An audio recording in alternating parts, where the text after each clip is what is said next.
Cuán firme cimiento se ha dado a la fe de Dios en su eterna palabra de amor.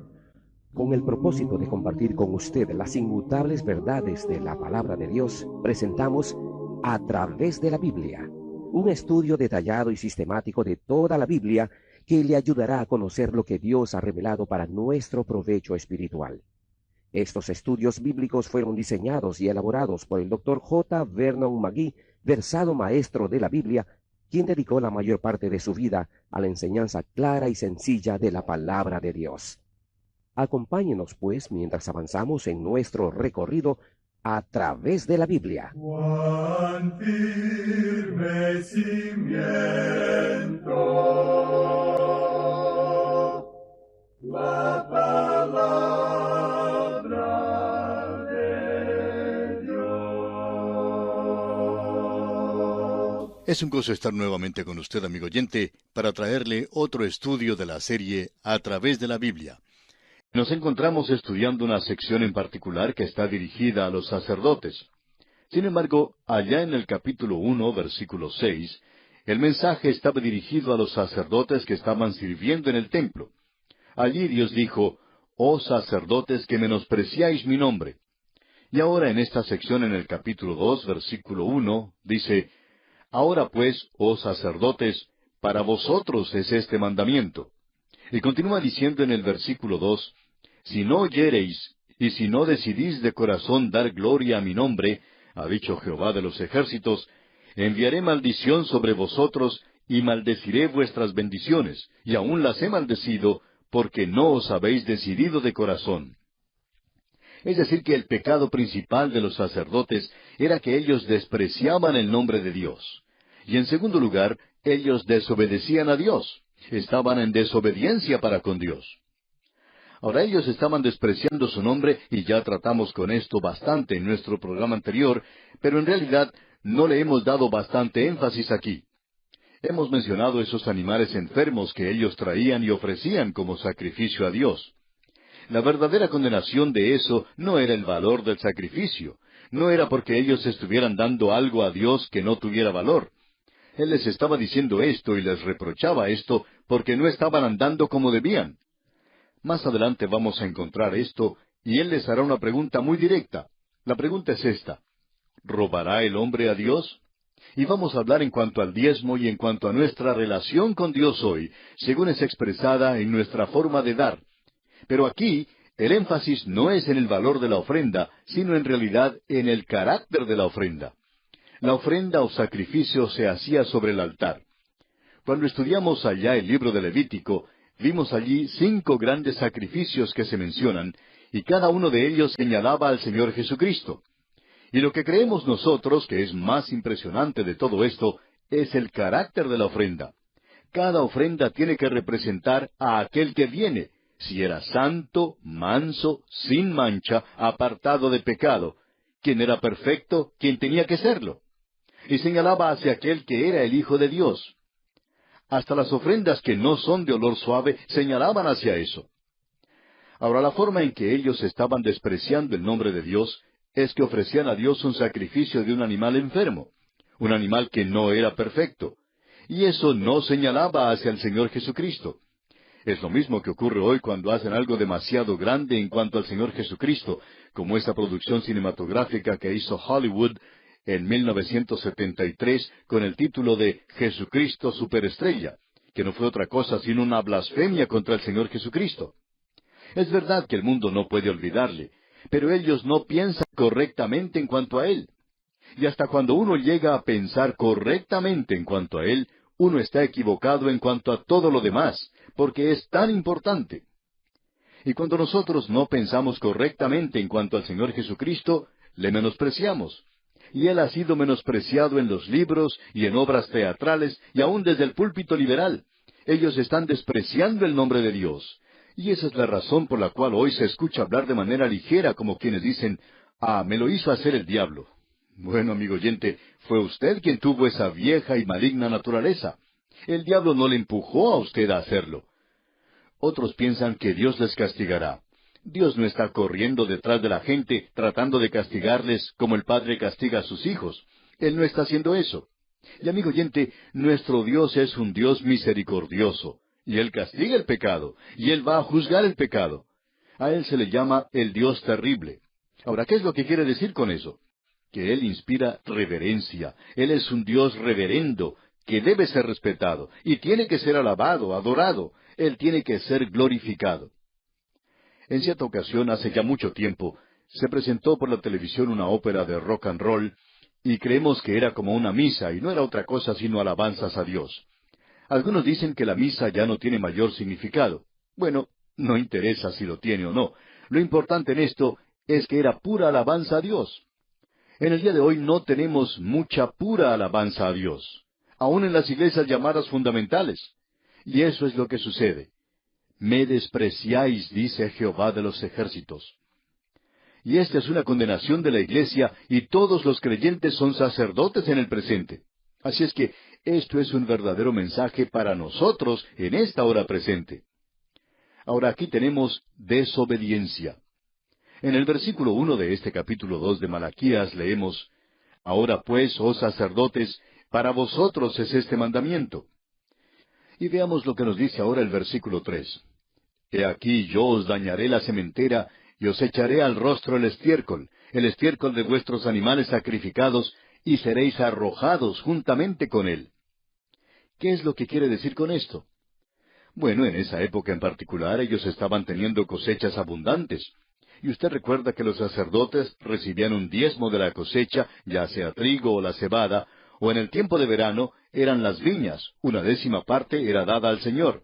Y Dios dice, yo os dañaré la sementera. Ustedes no recibirán el diezmo que han estado recibiendo. La provisión abundante de ustedes ya se acaba. He aquí, yo os dañaré la sementera y os echaré al rostro el estiércol. Debemos recordar que se daba a los sacerdotes todas las entrañas de los sacrificios, hasta los intestinos se les daba a ellos. Y por supuesto, el estiércol estaba allí. Todo eso era rechazado, eso nunca podía ser ofrecido como sacrificio. Por tanto, Dios está diciendo que iba a echar al rostro de ellos el estiércol. Y amigo oyente, este es un lenguaje bastante corriente y claro. Dios dice, yo voy a frotar sus narices en eso. Y cuando suceda eso, ustedes no servirán en mi altar. ¿Por qué? Porque no puede acercarse allí ninguna cosa inmunda. Y ustedes van a estar inmundos cuando eso tenga lugar. Amigo oyente, el lenguaje que Dios utiliza aquí es bastante fuerte, por cierto. Luego dice, el estiércol de vuestros animales sacrificados, y seréis arrojados juntamente con él. Es decir que ya no van a poder servir allí más. Y el versículo 4 continúa diciendo, y sabréis que yo os envié este mandamiento para que fuese mi pacto con Leví, ha dicho Jehová de los ejércitos. Vamos a echar una mirada a este pacto con Leví. Primero tenemos los versículos 5 y 6 de este capítulo 2 de Malaquías. Mi pacto con él fue de vida y de paz, las cuales cosas yo le di para que me temiera. Y tuvo temor de mí, y delante de mi nombre estuvo humillado. La ley de verdad estuvo en su boca, e iniquidad no fue hallada en sus labios. En paz y en justicia anduvo conmigo, y a muchos hizo apartar de la iniquidad. Veamos ahora la razón por la cual Dios eligió a la tribu de Leví. Si vamos a la historia, podemos ver que Leví era uno de los hijos de Jacob. Usted nunca elegiría a este hombre porque él nunca hizo nada para recomendarse a sí mismo ante Dios. Y cuando Jacob moría, usted recordará que él llamó a sus 12 hijos a que le rodearan al lado de su cama, y declaró profecías en cuanto a cada uno de ellos. Y puso a Simeón y Leví juntos. En Génesis 49, versículos 5 y 6 leemos, Simeón y Leví son hermanos, armas de iniquidad sus armas. En su consejo no entre mi alma, ni mi espíritu se junte en su compañía, porque en su furor mataron hombres, y en su temeridad desjarretaron toros. Ellos pensaban que la razón de ellos era justificada porque se debía a lo que ocurrió a su hermana, pero ellos eran asesinos. Y es sorprendente ver que Dios les eligiera. Ahora, en el versículo 7 del mismo capítulo 49 de Génesis leemos, Maldito su furor, que fue fiero, y su ira, que fue dura. Yo los apartaré en Jacob, y los esparciré en Israel. Ahora, ¿cómo esparcirá a Leví? Bueno, llegarían a ser la tribu sacerdotal. ¿Y cómo pueden ser la tribu sacerdotal cuando Leví era tal clase de persona, un asesino? Sin embargo, Dios eligió a su tribu. Bueno, después de eso, de este hombre, vino una de las tribus de Israel. Ahora, cuando uno llega a la época de Moisés, se encuentra con algo completamente diferente.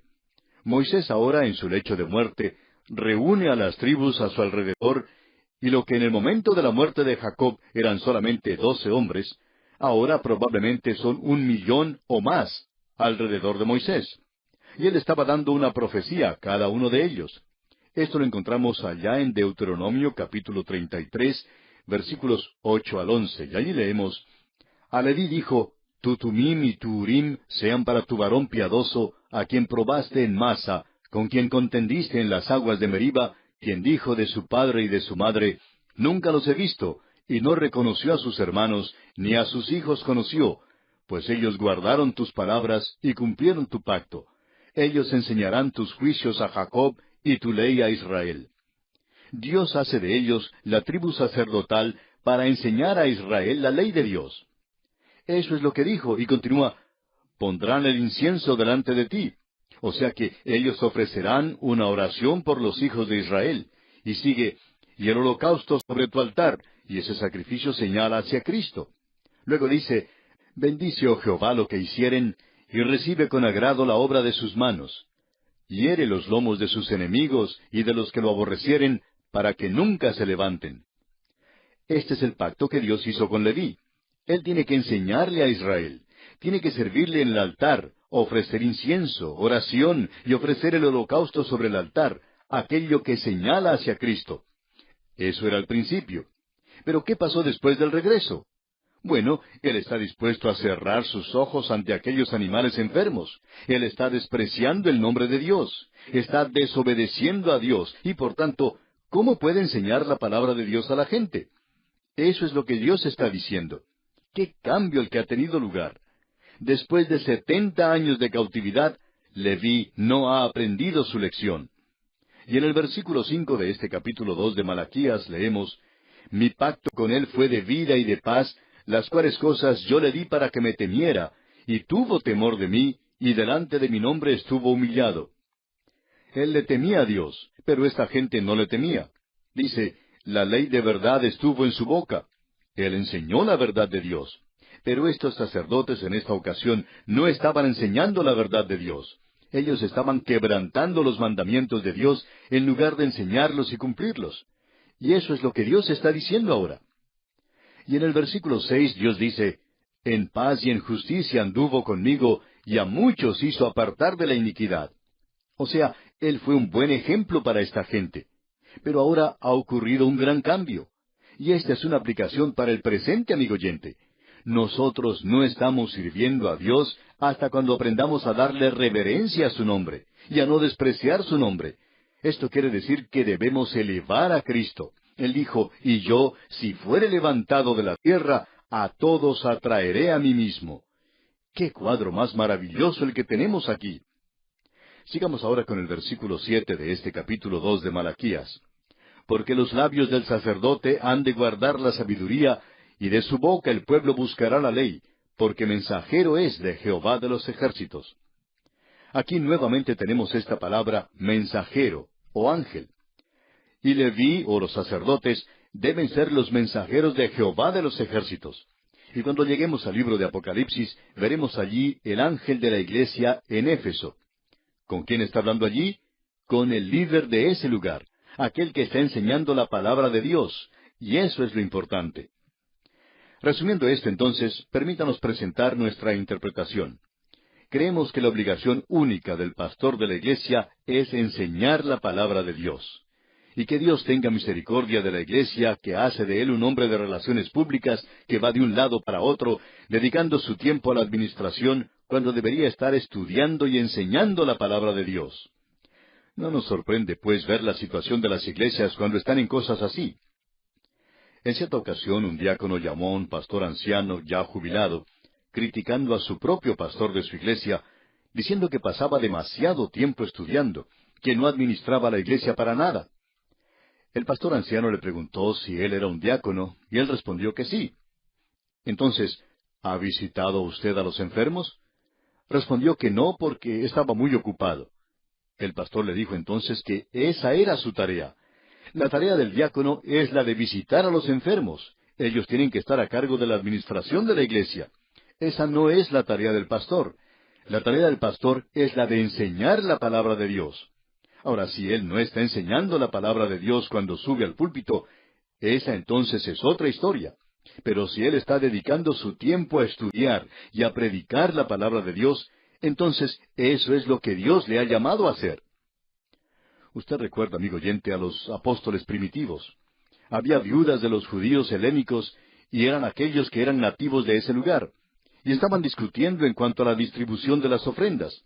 Y presentaron eso a los apóstoles. Y ellos hicieron un trabajo maravilloso. Dijeron, ustedes nombren diáconos y nosotros nos dedicaremos a estudiar la palabra de Dios. Y eso es importante, amigo oyente. El autor de estos estudios bíblicos, el Dr. J. Vernon McGee, decía que él se encontraba en una posición de privilegio porque había terminado su ministerio dentro de la iglesia.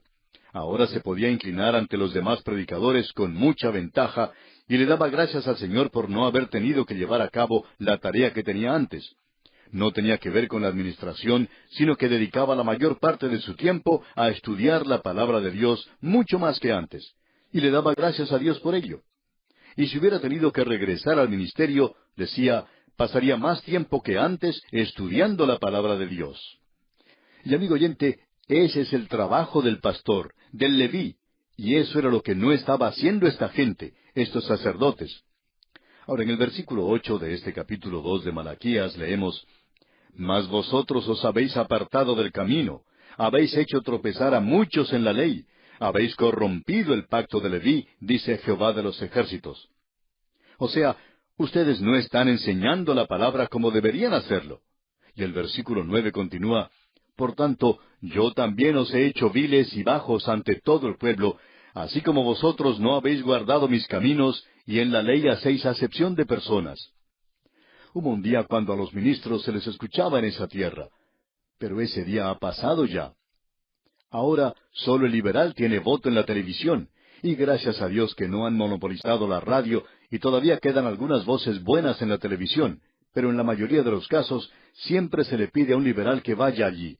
¿Por qué? Bueno, Dios dijo que eso sucedería cuando el ministerio, es decir, los ministros, no presentan la palabra de Dios.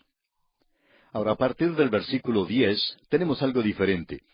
Aquí Malaquías no está hablando ya más a los sacerdotes, sino a la gente. Él está hablando con el pueblo y les está hablando en cuanto a un pecado que han cometido cuando regresaron a esa tierra.